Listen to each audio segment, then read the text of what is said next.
and Mary Jo, this is Carrie. And so for my education, whether it was an initial 2.0 or 1.0 candle illumination, it would still steady state to something in between or something around that, regardless of how they initiate? My layman understanding is that it'll be close to that. Yes, it won't be any brighter, and it should stay close to that initial illumination. Okay, thank you. Okay. Mm-hmm.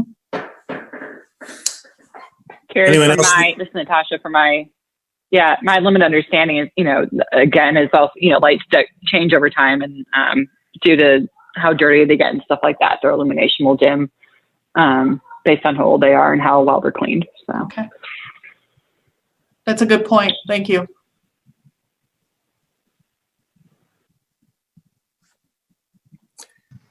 Any other questions or discussions? This is Natasha. If I can just ask one question. So this is for the 1 verse 2 is versus any commercial against commercial or commercial against residential. It's for both situations. It's commercial against any property. Okay.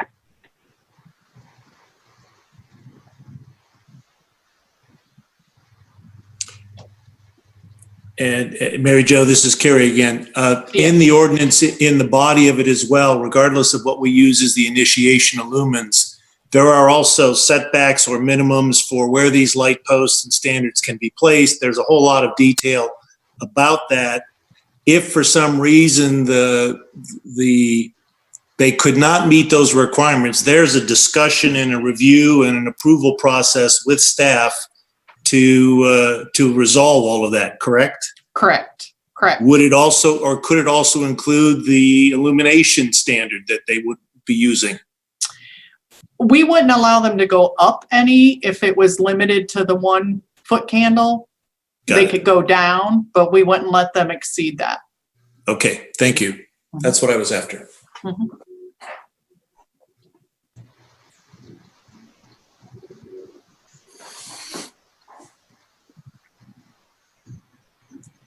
Any other discussion or questions for staff? Anyone want to issue a motion? Anyone want a discussion on whether or not do you feel we should be approving this? Should we be sending this back to the Board of Commissioners because of their question? Right now, my position, for what it's worth, is that I'd stay with the staff recommendation that was reviewed at the public hearing. I think 1.0 candle point has been demonstrated in other communities as well. And I would be inclined to try to make this as simple and as easy as possible, and not stay at the 2.0 illumination initiation level. But that's just sort of where I've come out after looking at all of these things at this point in time. But I'm open to either. Again, it seems that everyone or staff is indifferent to the standard. I just don't have a strong feeling one way or the other. I don't have a strong feeling about it either, but I say we just motion. I don't think we need to send it to the board. I mean, let's just make the decision with the 1. That's my 2 cents. I will, if I can interrupt, remind you that once the public hearing is held, the planning board has to provide a recommendation. Otherwise, it will go forward and is approved. So it will go back to the Board of Commissioners based on our recommendation. Correct, for approval or denial or approve. Okay. Thank you. Mm-hmm. Sorry, I misunderstood. I'm happy to make the motion unless anybody else has something they want to talk about. I do have one. I have one question. Does this include street lighting? Yes, it's in there. There's street lighting, and there's there's general outdoor sports lighting with height limits. There's street lighting's in here. With that downtown district, though, one of the issues, and I drive through there a good bit, happens to be the lighting at the crosswalks. How will we address that? from a Okay, safety so standpoint. that would have to be, so this is for new development. This is not for current, existing, like the downtown area where there's not enough lighting at the crosswalks. Is that what you're saying, Mike? Oh, yes, there's not. Yeah. Okay, so we do have, that's a DOT intersection. So we could address that in the future to ask them to meet our ordinance requirements, but this is the standards that we use when we have new development in town to make sure there isn't any issue such as that. Okay. Okay? Thank you. Yep. I have a comment. Do we not have control over the lighting on North Trade Street? Because I thought we owned that part of the street. Certain sections of it we do and certain we don't. So I don't think they turned over part of it. But again, if there's an issue with the lighting, we can address that and ask Public Works and the engineer to see if what they can do about that, if there's a concern for safety. I think Trade and Matthew Station, I think we've already moved some lighting to illuminate the intersection. And of course, the improvement project just began. I know we're on a tangent right now. We can talk about that later.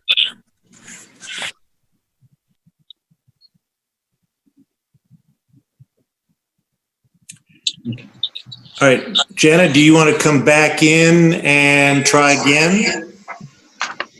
Yep. I move that we recommend approval for the current requested zoning action 2020-1 because it updates text language to match current technology requirements and it provides additional definitions in order to assist developers in understanding the regulations.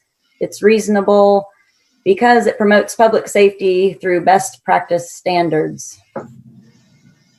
All right, we have a motion from Jana Reeve. Do I have a second? Natasha, second. All right, can we take a moment? We'll do a roll call. Jana, obviously. Yes? Yes. Natasha? Yes. Yes. Mike Foster? Yes. Jonathan Clayton? Yes. Jim Johnson? Yes. Mike Rowan? Yes. And I'm also a yes, so that passes unanimously. We recommend this to go back to the board. Thank you. Thank you, everyone. All right, the next item that we have on our agenda for this evening is an administrative amendment regarding Creek Bend monument sign. This is a development for some of you that are new to the planning board that was approved in August of 2017. And so we'll hear from Mary Jo about their request. Thank you. As Mr. Lamson mentioned, this is the rezoning application was approved in 2017 for Creek Bend. It is along Idlewild Road near the park, near the county park out there, and I can't remember the name of that park. But anyways, there is a specific note in the rezoning that discusses the entrance monument, street frontage, and fences. And the applicant had agreed to install a monument on each side of the vehicle access into the rezoning site in the locations generally depicted on the rezoning plan. The actual location is subject to minor modification. They also had attached several images of the entrance monuments that are intended to depict the general conceptual style and design. And those, Jay, can you scroll down to the designs, please? I handed over control again. Okay, thank you so much. So the designs of the monuments that were in the rezoning, I've got some lapse time here.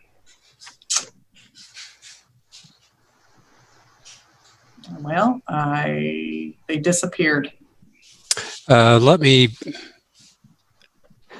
Wait a minute. Are they at the end? No, something happened. They're not there, Jay. I think I've got them on if you let go of the mouse for a second, I can Yes. still pull up other stuff. I think it's in a different link.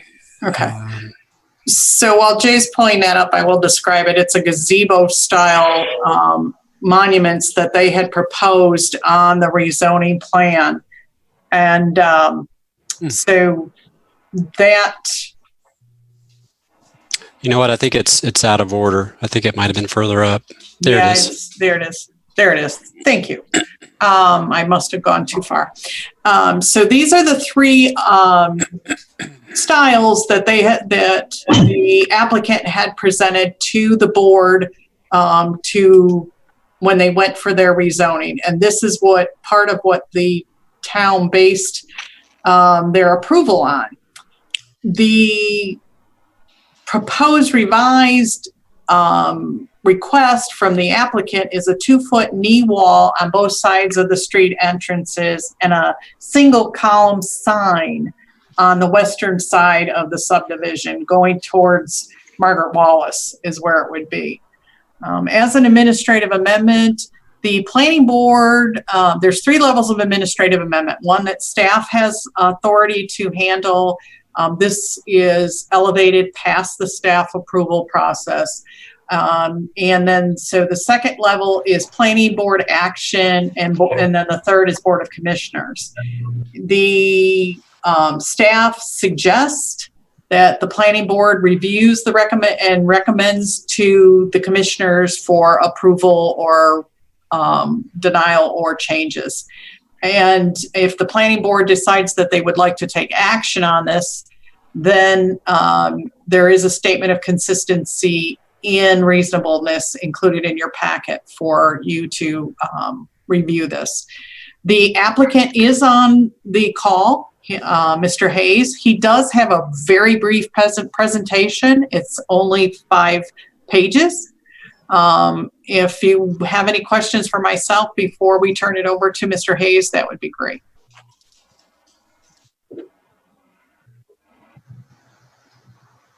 We start with questions for Mary Jo. Anyone?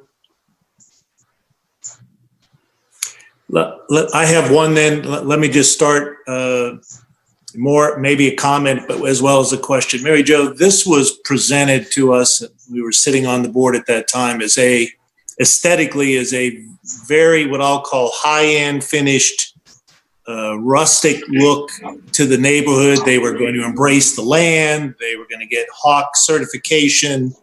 It was going to be eco-friendly.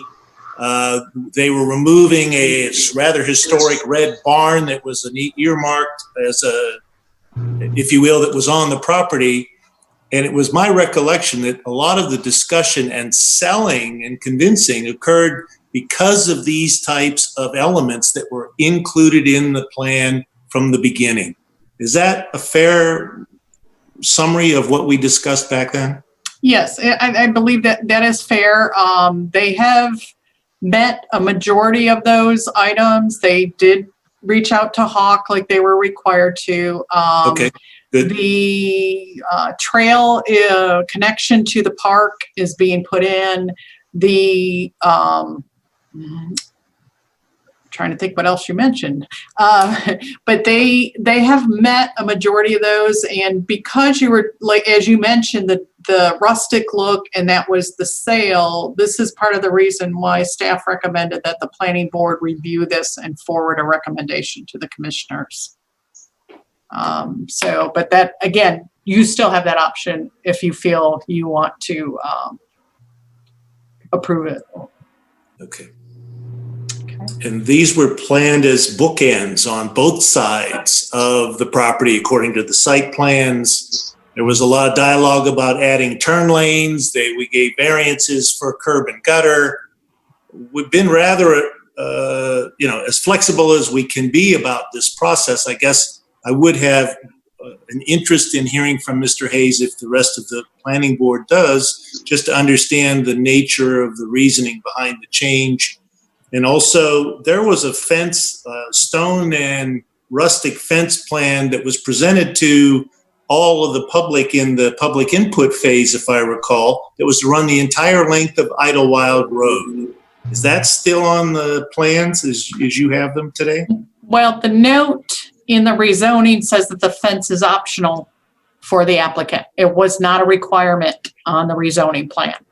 Now, we did receive a landscape plan showing the fence, and that's what staff based their approval on for civil drawings. We have been in discussion with Mr. Hayes that if that is not going to happen, then they have to provide revised plans to staff for approval. I was out on site today with Mr. Hayes, and we discussed additional landscaping and such for that area, as if, because the fencing and the gazebos were probably would go away. So. Thank you. Well, and in preparation for our discussion tonight, I actually went back and read through all of the documents, and in the public input phase where the developer hosted the community, it specifically says there will be a fence the entire length of Idlewild Drive. It's shown, it's communicated as such, as one of the reasons why they felt they could open up that tree line and so forth and develop in that particular area, I thought. But I'm just curious. Okay, thank you. But again, if that was the community meeting, what the notes and the binding agreement between the board and the developer state is that it was up to the developer whether it be put in or not. Okay, thank you. Mm-hmm.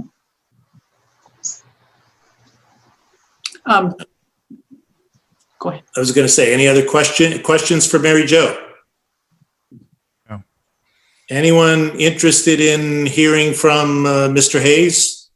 Yes. At this time? Understand? Okay. I think that would be great if he would be available to us.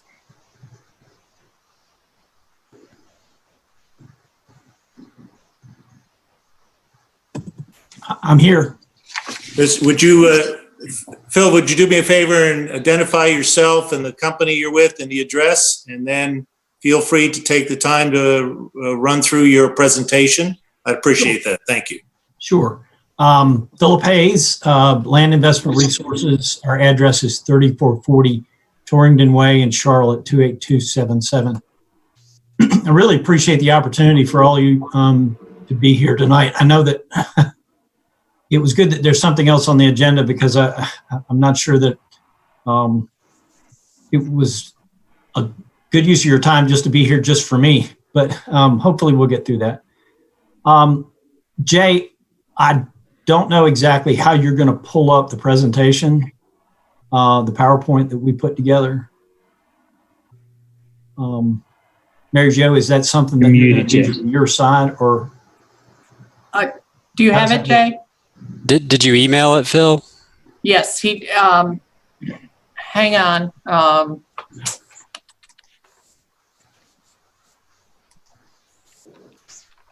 I thought I had sent it to both you and Shayna, Jay, but let me double check it.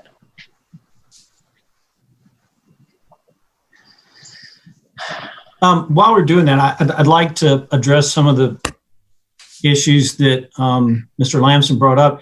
We have a really strong commitment to the environmental quality of this site, and also to the quality of development that will be taking place.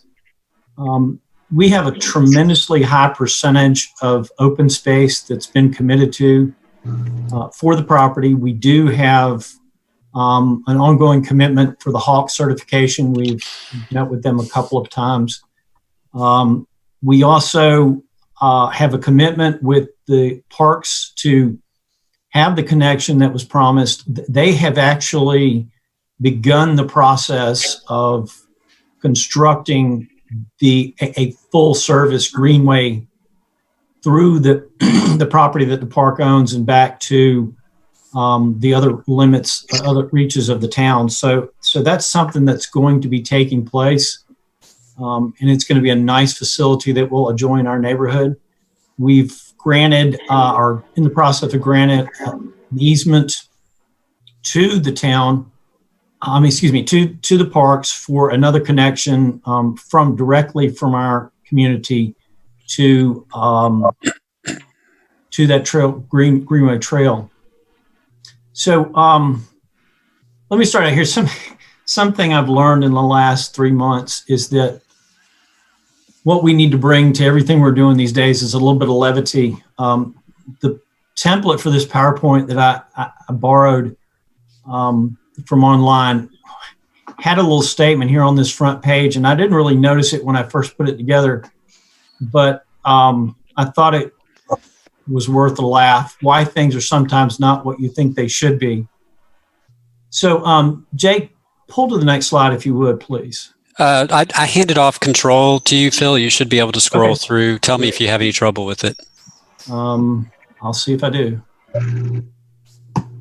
I'm pretty new to all this, so.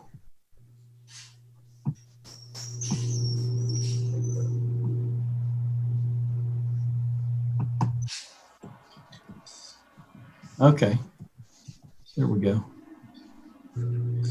Went a little too far. So to give you a little history, again, we know the rezoning took place. At the time that we zoned the property, Bonterra Builders was the builder that was contracted to purchase the site. Evolution of the industry, they were acquired by AV Homes. AV Homes was later acquired by Taylor Morrison. Taylor Morrison decided that they did not want to purchase the site. And the whole gazebo concept originated with Bonterra. It was their concept. It was what they proposed for the front of the site. We have recently gone under contract in March with Century Homes, which is a builder that I think most of you are familiar with. They are doing projects in the town. Very high quality builder, very good elevations, which we brought back to the town to get reapproved as we needed to do. That happened 30, 45, maybe 60 days ago. Century has continued to streamline their plans for the neighborhood. And the basic one that they have come to us with is the change of the entrance. They feel like they want something that is lower impact in terms of the appearance at the front of the project. They want something that identifies the name of the project. And they feel like the gazebos were, to use a word, a little ostentatious. So what we have come back with is a more environmentally sensitive or lower impact design. We have a berm at the front of the property that we want to landscape extensively. A part of that will be at each corner. Let me flip up a little bit more. So again, this is the original concept. Let me flip down and then I'll flip back up to talk about this again. So at each corner, I'm using my cursor here, the berm runs down this common open space that runs at the front of the property. The berm will slope down to a lower point here, and at this corner and at the opposite corner will be a low, approximately 2 foot tall stone wall that will run around the corners of the berms. And on the southern location, on the park side, at this dot, will be the stone monument that will identify the community. And that will be similar to what Century has put in one of their other communities. Again, there will be extensive berm landscaping. This is a part of our landscape plan, which Jay and Mary Jo showed earlier, across the top of the berm, and with additional landscaping at the base and behind the actual monument. The requirements as a part of the ordinance: 5 large trees, 2 small trees per 100 foot, 20 shrubs per 100 linear feet. The materials would all be natural. So again, we're going with the low impact natural elements that are compatible with what we're doing in the community. From the builder standpoint, some of the concerns that they had obviously is that this is a large structure that doesn't fit in the space that is currently there. It would have to encroach upon the lots that are beside each of those corners. The other concerns had to do with some of the issues that they thought. First of all, this is only 29 dwelling units in this project. They felt like the maintenance and liability and other concerns for these types of structures for that small number of residents would be an economic burden. They're concerned about potential vandalism and, just people hanging out there and doing things that that wouldn't be conducive to the way the community needs to have privacy. So the last part of it is obviously we have the overall site plan. If you look at this, you can see the dramatic amount of tree save that we have in the community. We have, again, preserved this walkway easement for an eventual connection to the greenway on the other side of the creek. And we also have another connection across the bridge and back this way to the playground and picnic area for the parks. So at that point, I'll turn it over for any questions that any of you might have.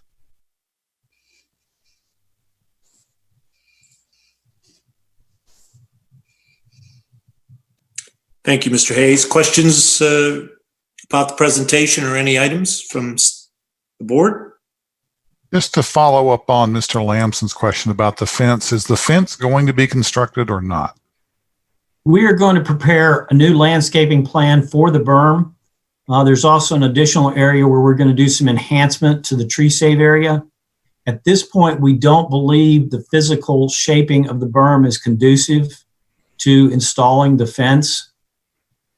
And so we're going to try to go in the direction of having more landscaping as opposed to more hard structures. And how tall is the berm going to be? I think there is a requirement, there's a limit in the ordinance as to how tall the berm can be. And I believe that's 6 feet. But we will be within the confines of the ordinance when we tender the landscaping plan in the next 15 to 20 days.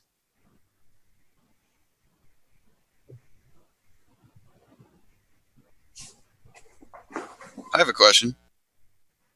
Matt? What was the original intention of the gazebo structures? Was it part of a community green space? In all honesty, I'm not sure what Bonterra's intent was with those structures. I don't know if they intended them to be sort of a bus stop amenity or something to that extent, but again, it was a feature that they wanted when they were involved in the original design of the community. Hey, Jonathan Clayton. Do you think it's because Brandon Oaks had the gazebo as well, so it just kind of matched the nearby neighborhood? We suspect that was a cue for where they got the idea. Okay. The original landscape was that was what you just went through was what was actually passed as far as the original part. That was already committed to, correct? We submitted a landscape plan that was approved, yes.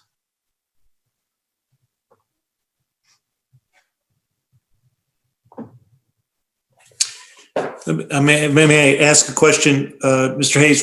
The logic of having now simply one of the columns and not on both sides, are there issues with safety, with the turnouts or turn-ins? Why the logic of simply one marker, one column in addition to the knee wall? So the column design was presented by Century, who's the home builder. All right. I don't know that they have necessarily desire that it only be on one side. If you as a commission feel like it needs to be on both sides, I don't know that that's an issue either. We have met all the standards regarding site triangles and sites to the DOT right of way. So it will be behind that. Hey, Carrie, I have an additional question. Sure. Would the signage, would that have signage on both sides of it? So a second one wouldn't necessarily be needed. So you'd be able to see the name of the neighborhood on both sides. Does that make sense? What I will say is we think the sign will be visible, the single sign will be visible from both directions fairly easily. Okay. Yeah, this is John Maxwell. I'm Phil Hayes' partner. If you'll let me, I might add one thing to the discussion that sort of came up in all this. We're dedicating a fair amount of extra right-of-way to the state for Idlewild Road. And so after you do that, there is less available space out there for entrance monuments than initially the perception was. And we think this idea will provide a better screening for those first couple of houses than the gazebos. The gazebos take a large amount of flat space. This design sort of allows us to gain some elevation relatively quickly and get some greenery on it to sort of shield those first two houses. And that was something we didn't really realize this is way back off of Idlewild Road, but it's not very far off of the future right-of-way of Idlewild. So it's a little deceiving, or at least it was to us when doing it. And we think this design will provide some better privacy for those first houses and better screening as you go down Idlewild Road of those first two houses. Thank you, Mr. Maxwell. Sure. Other questions or discussion? Natasha? Yeah, I actually prefer the new version just because I think the gazebos are somewhat unneeded right there. You know, if you're going to put a gazebo in that property, I don't think it needs to be right on Idlewild Road. So I actually prefer the new version just because it seems to make more sense. And I don't think people would really use it. You know, I don't see the neighborhood coming to all join up and have a barbecue next to that. Right on the side of Idlewild Road, it seems kind of silly. So personally, I prefer the new version much better, and I think it's going to be a nicer looking. And I really don't see those gazebos being used at all as designed originally. But that's just my 2 cents. Okay, thank you, Jana. I completely agree with Natasha. I think it's a better design this time. I think saying that the 2 gazebos are a little ostentatious, I think is a great description. It's 29 lots. It's a small subdivision. The other neighborhoods along that street have 1 sign. I like it better for a lot of reasons. I don't really think it fits.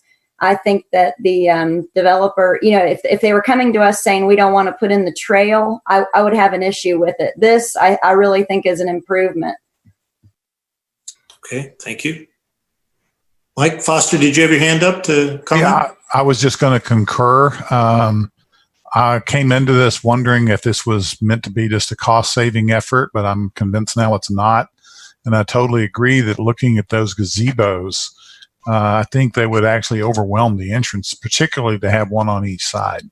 I think the knee wall with one single sign on the right side of the entrance that's large enough to be seen from a distance going either direction is a much better option than the gazebos.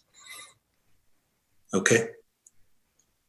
My observation right now, that I think the only thing that concerns me is that I can't visualize it, that I don't see a complete plan, that I don't have all of the elements that would give us a good understanding of how this really would scale and look. I agree with all of the other comments that I'm not sure they ever intended to have full-size gazebos. They put a picture in to convince the board that this was going to be the aesthetic feel for how this high-end community was going to be, and there was really no design in it whatsoever at the time this all got approved. Now, that said, I think there are clearly a lot of logical ways that this could get scaled down and still be beautiful as an entrance and functional. And I'm not advocating 2 gazebos or otherwise. I would ask the question is there a gazebo somewhere else in the property for gathering purposes? I've never wanted it the entrance by Idlewild Road to begin with. But my only concern about this is simply the ability to see something with more specificity to it that tells me well, there is or there isn't a fence. And yes, it's here and it's going to be this material. And no, there will now be a monument in the corner and it will be a wooden sign that's too. My concern is the Board of Commissioners. If we are interested and supportive of this, my only question to this group is, do you want to recommend it in one form or another and send it back to the board for final say? Do you feel strongly enough that you want to decide the exterior entrance for this community?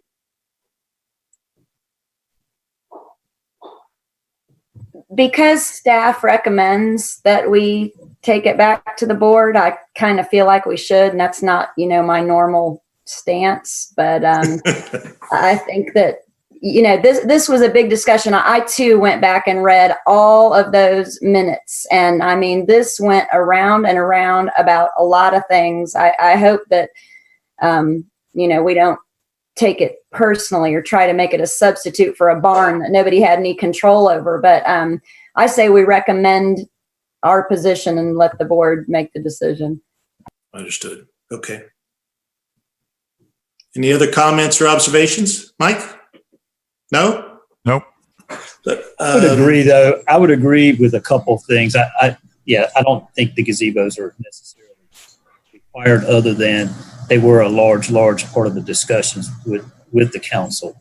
But looking at maybe that second column, being a little more grounded in exactly what you're presenting, I'm not comfortable in the fact that maybe a fence, maybe not a fence. I can do a fence. I got a berm, but I think maybe tighten that up.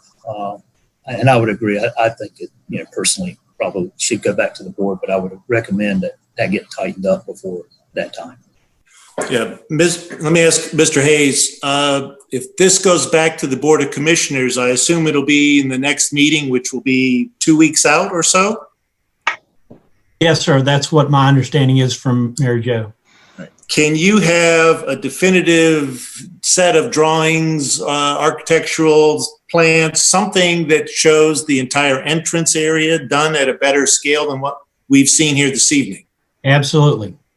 All right, because I think, to Mike's point, I think it will bode extremely well for you and the ability to have a finalized discussion with the board if you're there showing them, along with staff, this is how the finished product will look. This is the design that we now have in mind, along with the case that you've built with us, I believe, that says, there's a logic behind this. There are good reasons for this process. It scales, et cetera, et cetera. But I would encourage you to be prepared for that meeting and to submit that information as early in the process as possible.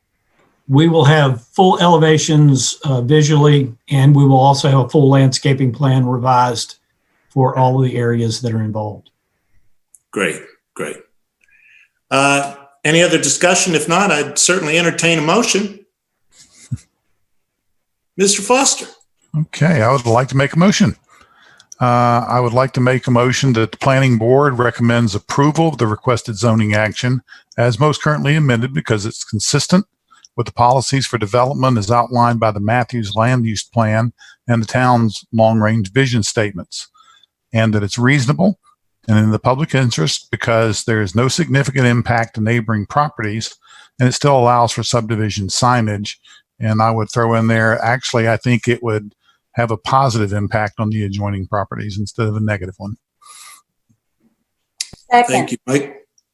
I have a motion from Mr. Foster and a second from Ms. Reeve.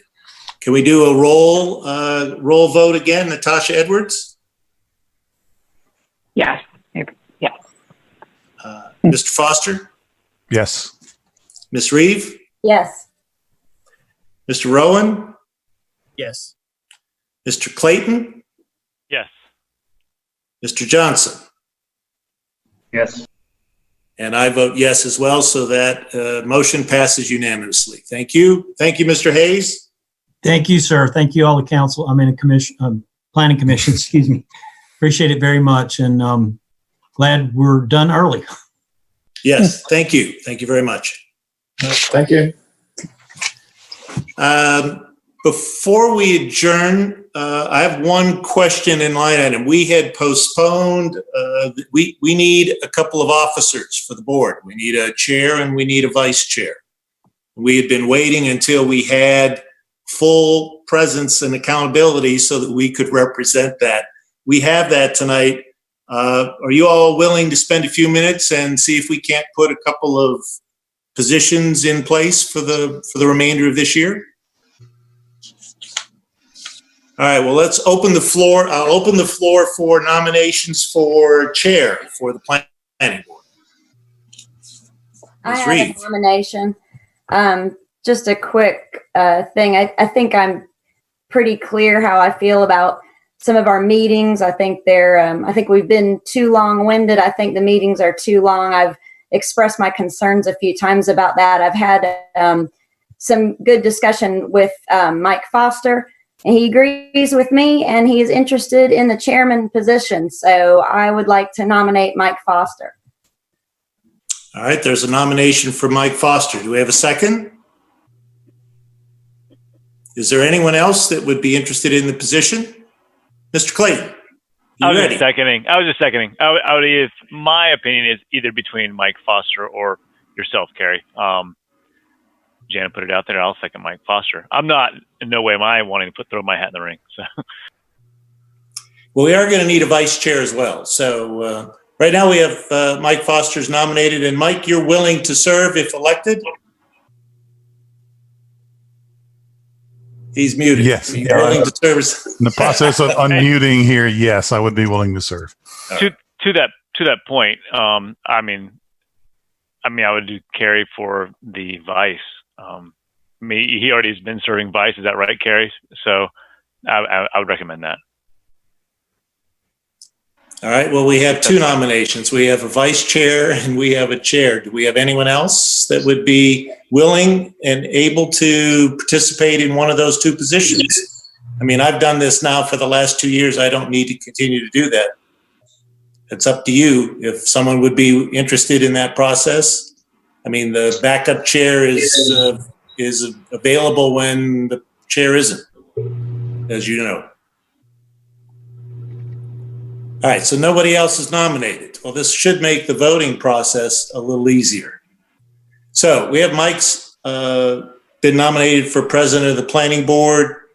Roll call again, or how about we just do a show of hands? This is amongst us. This isn't, I mean, I better ask.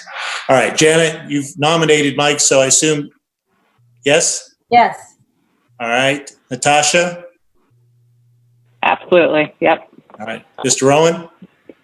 Yes. Mr. Clayton? Sounds good.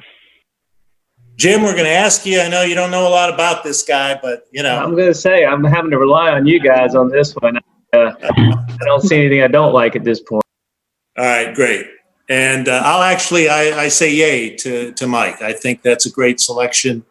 And it also gives us some continuity going forward because not all of us are going to be on this panel for the next 2 years. So with that, Mike, congratulations and welcome to the chair position. Thank you very much. I certainly appreciate everyone's support, and I am ready to roll. All right. Well, we still have a vice chair. Is there anybody else that would like to serve as the vice chairman? Natasha? Mike? Anyone? All right. Well, I've been nominated. I would be up. Well, go for it. I would be up for it if you guys wanted me to. I would love to serve in any way possible. But no pushing either way. So. Well, I'm happy I'm to fine nominate. either way with it. I am happy to nominate Natasha Edwards as vice chairman for this year's planning board. Do I have a second? I will second that nomination. Thank you. Let's do a quick roll vote. Jana Reeve. Absolutely. Natasha, you opened your mouth. Yeah. Yes, I know. okay. I'm excited. Mr. Rowan. Yes. Mr. Clayton. Yeah. Mr. Johnson. I don't see anything I don't like. Mr. Foster. Yes. And I vote yes as well. Congratulations. It's unanimous. Mr. Foster and Ms. Edwards are the new officers, chair and vice chair for the planning board for the remainder of 2020. Congratulations. Congratulations. Thank you. My last act is to ask if we can get a motion to adjourn. So before I do that, Oh, wait a minute. hey, Carrie, I just want to say thank you. I think it's nice. I think a lot of us probably assumed you'd be one or the other, and I think it's nice of you to encourage that. It's a good thing to spread around a little bit and let other people have a shot at it. So thanks. Absolutely. No, not at all. I'm glad that we've got two fresh faces that want to get involved in this process. And as we've said, this is a constant problem. We have turnover on the board. I hope my term is going to come to an end here shortly. I don't know, but it certainly would welcome new leadership and a fresh perspective on these things. So I'm happy to be part of the plan. And Carrie, it certainly doesn't mean we won't be calling on you for your experience and your expertise going forward. No, I'm not leaving yet. We've got some new guys to break in, right? So we'll be there to guide everybody. And thank you for taking lead during this period. I know it was your job, but you did a great job. Thank you. Thanks, guys. All right. Do I have a motion? A motion to adjourn. Nice, John. I knew you could step up and do this for us, Jonathan. Do I have a second? Janet, really? Do I have a second? I'll second. Second, I want to be Oh, Jim, let Jim do it. He's got it. Tonight, do you know that I've already made 2 motions tonight? But All right, well, guess what? I think I actually have to go through and do a roll for anyone that's still signed on to Zoom. So one last time. Jana Reeve. Well, okay. Motion to adjourn. Thank you. Natasha. Yeah. Motion to adjourn. Yes. Mr. Rowan. Yes. Yes. Mr. Clayton. Yep. Mr. Johnson. Yes. Mr. Foster. Yes. And I also unanimously agree that we are now adjourned. Thank you very much.